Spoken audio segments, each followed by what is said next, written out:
ঘূর্ণিঝড় রিমাল আরবি শব্দে যার অর্থ বালি। আফগানিস্তানের একটি শহরের নামে এই ঘূর্ণিঝড়টির নামকরণ করা হয়েছে। ঘূর্ণিঝড় রিমালের পূর্বাভাস প্রথম চাওয়া হয় শুক্রবার।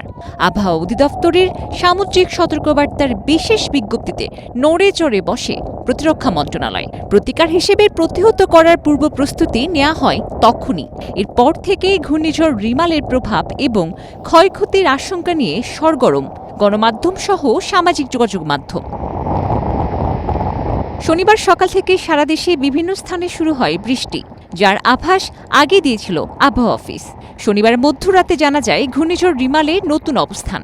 এর মধ্যে বঙ্গোপসাগরের গভীর নিম্নচাপটি ঘূর্ণিঝড়ে পরিণত হবার কথাও জানানো হয়। সেখানে পায়রা বন্দর থেকে ৩০০ কিলোমিটার দূরে অবস্থান করার কথা জানানো হয়েছে। এই ঘোষণার পরপরই পায়রা এবং মোংলা সমুদ্র বন্দরকে ৭ নম্বর বিপদ সংকেত দেখাতে বলা হয়েছিল। এছাড়াও চট্টগ্রাম ও কক্সবাজার সমুদ্র বন্দরকে ৬ নম্বর বিপদ সংকেত দেখানো হয়। এবার রোববার সকাল নিম্নচাপের প্রভাবে দেশের বিভিন্ন স্থানের ভারী বৃষ্টি ছিল অনুমিতই। ঘূর্ণিঝড় রিমালের ক্ষয়ক্ষতি কমাতে প্রস্তুতিরও ছিল না কোনো কমতি। এর মধ্যেই আসে আবহাওয়া অধিদপ্তরের সর্বশেষ ১০ নম্বর মহাবিপদ সংকেতের বিশেষ বার্তা।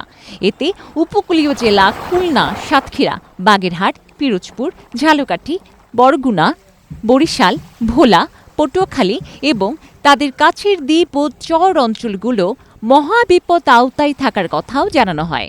যাতে ঘূর্ণিঝড় রিমালের প্রকৃত অবস্থান উল্লেখ করে এটি ধীরে ধীরে আরও সংগঠিত এবং উত্তর দিক থেকে ঘনীভূত হচ্ছে বলে উল্লেখ করা হয়।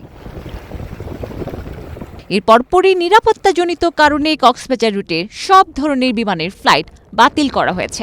পাশাপাশি অভ্যন্তরীণ নৌপথের সব ধরনের লঞ্চ চলাচলও বন্ধ ঘোষণা করা হয়।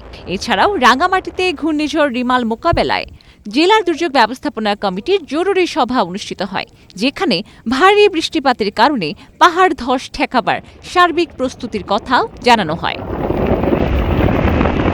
ঘূর্ণিঝড় রিমালের সম্ভাব্য ক্ষতি মোকাবেলায় ঝুঁকিপূর্ণ এলাকায় মাইকিং করা ছাড়াও রাঙামাটি পৌর এলাকায় ২৯টি এবং ১০টি উপজেলার ৩২২টি আশ্রয় কেন্দ্র প্রস্তুত রাখা হয়েছে।